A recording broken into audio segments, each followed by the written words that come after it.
So I've tried to let go of a lot lately. Oh my God, stop that. Ah, wait, can we just flip it? All right. So here's the deal. I've recorded 2 videos already today. This arm hurts and is probably shaky, but I really want to do this next one. So let's just do it. I've let go of a lot over the last few years. I have tried to shed as much of my identity as I kind of possibly can. A lot of these videos are about this, right? Trying to let go of self-image and see if the reality of like listening to feelings works better than the self-image of trying to maintain a self-image, or letting go of the idea of things that need to be good, letting go of things that need to be conceptual. Rapping was huge for letting go of the idea that I was smart, because my natural instincts were, if I didn't write anything down and I didn't filter and I didn't think, I said asinine, absurd shit that I never would have thought. Like I never would have thought that if I started rapping, I would be like, I don't know, if I don't know, just stupid, really stupid, and it's fine. I'm cool with it. That was really great because it fully challenged my self-image, because once I found form, process, words that were in alignment, I couldn't believe, like, oh, so this is who I am, because I didn't think that's who I was. So it's just like I try to shed a lot of baggage and a lot of who I am and who I thought I was. What I found really interesting about the process is that in general, I'm a much more chill person. I give way less of a fuck about pretty much anything on the planet. I'm pretty comfortable with the fact that I am, hold on, my finger hurts. Ow. I'm pretty comfortable with the fact that I'm massively self-absorbed. That I don't particularly care how finished things get. It's fine if I don't finish it. A lot of stuff, like I let go of a lot of things that I used to hold up as standards, and I let go of a lot of things that I thought I needed to be, and I thought needed to be, like, you know, paying attention to kind of rules and structures around me, and doing things I'm highly uncomfortable with, like being on, you know, it looks like I'm in the woods. I'm not. There's an apartment building right there. There's just this nice trail along here. But like I have to be really comfortable with the idea that somebody walking down this path, it still makes me self-conscious and weird, but in general, hopefully I'm not gonna miss a beat. Maybe the weirdest thing I'll do is take this video and be like, hey, what's up? That's like me shedding a lot of stuff and a lot of shit.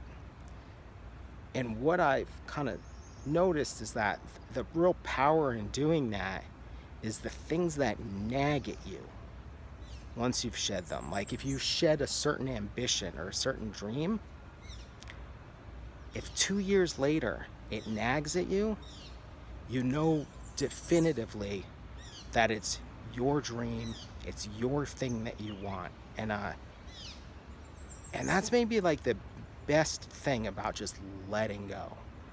Because eventually you let go of too much and some stuff bounces back. You know, like rapping, never really let go of rapping. And if anything, it couldn't happen until I let go of the status quo around me. It couldn't happen until I let go of my self-image. It couldn't happen until I let go of expectations. And then I could do that thing. Then it nagged at me. Then I had a conversation with my brother, and he mentioned that he was going to do something because he was 38. And I was like, I didn't say this out loud, but I said, fuck it, I'm going to start rapping. All this stuff, you know what I mean? Like, you let go of it, and it actually gives you the like freedom to be who you are. because certain things then bubble up, certain ambitions, certain dreams, certain goals. Without turning this like into a pity fest. I had a rough, miserable time for a long time. I can think of a day watching my daughter kind of play with some ducks. She was probably 3 or 4. And I was like, I think I was unemployed. Maybe I was marginally employed. Shit was rough. I didn't give a fuck about life. I was so on autopilot. I would like take her out to breakfast. I would charge it where it would get overdraft to my checking, which was overdraft. It would charge back to the credit card.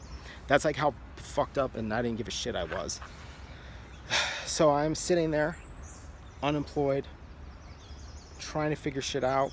I think my wife has this giant tumor in her fucking leg. And I thought, and looking at her, and I was like, everybody would be so much better off if I just fucking disappeared. And, but that was at like a point where, one, I was missing something I did need, right? Like I was missing a fucking job. But then two, is I still had so much self-image. I was still hanging on to this design studio that wasn't working. I just had so much self-image and expectation. Then when I shed all of, as much as I could of that, all of a sudden like things bubble up and they're like the right things. Like I can just tell now, if I have like an instinct about like, sorry, my arm's killing me. If I have an instinct about what's potentially a life-changing decision, I tend to trust it. In a much different way than I would have certainly 10 years ago and definitely 5 years ago. Because it sort of feels like I'm largely naked. Like, I feel like there's not as much of a tension between the idea of having like an internal world and an external world, or a way that you act internally and the way that you act externally. Just shed to shit. This one is very odd. I hope to God there was... Actually, I don't care. I hope there was something useful for you. If there wasn't, I hope you enjoyed the sound of birds or my soothing voice. All right, thanks a lot for watching.